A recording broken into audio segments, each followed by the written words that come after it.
മുന്നറിയിപ്പ്. ഈ സിനിമയിൽ എന്താണ് മുന്നറിയിപ്പ്? ജയിലിൽ ശിക്ഷ കഴിഞ്ഞ് വരുന്ന പ്രതികൾ കുറ്റവാസന മാറില്ല എന്നതാണോ മുന്നറിയിപ്പ്? അല്ല. ഈ സിനിമയിലെ മുന്നറിയിപ്പ് എന്ന ഹെഡ്ലൈൻ കഴിഞ്ഞാലുടൻ കാണിക്കുന്ന ഒരു സീനുണ്ട്.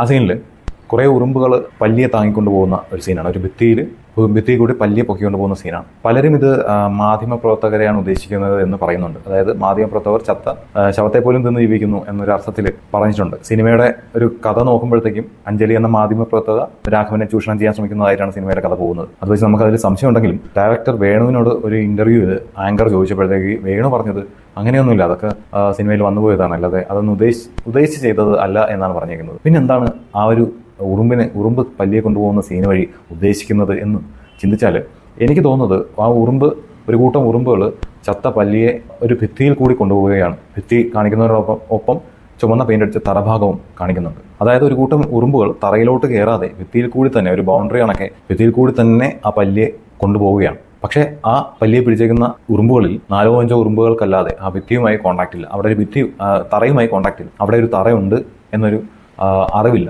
പിന്നെ എങ്ങനെയാണ് ഇത്രയും ഉറുമ്പുകൾ ആ തറയിലേക്ക് കയറാതെ ഈ പല്ലിയെ കൊണ്ടുപോയത്? അത് ഈ തറയുമായി ബന്ധപ്പെട്ട 4-5 ഉറുമ്പുകളുടെ മുന്നറിയിപ്പുകൾ മനസ്സിലാക്കിക്കൊണ്ടായിരിക്കൂടെ എന്നാണ് എനിക്ക് തോന്നിയത്. കാരണം ഈ സിനിമയിൽ മമ്മൂട്ടിയുടെ രാഘവൻ എന്ന ക്യാരക്ടർ അയാളെ വായിക്കുന്ന സമൂഹത്തോട് കുറേ മുന്നറിയിപ്പുകൾ, അയാളെക്കുറിച്ച് കുറേ മുന്നറിയിപ്പുകൾ കൊടുക്കുന്നുണ്ട്. അതാണ് ഈ സിനിമ മുന്നറിയിപ്പ് എന്ന പേരിൽ വന്നത് എന്നാണ് ഞാൻ കരുതുന്നത്.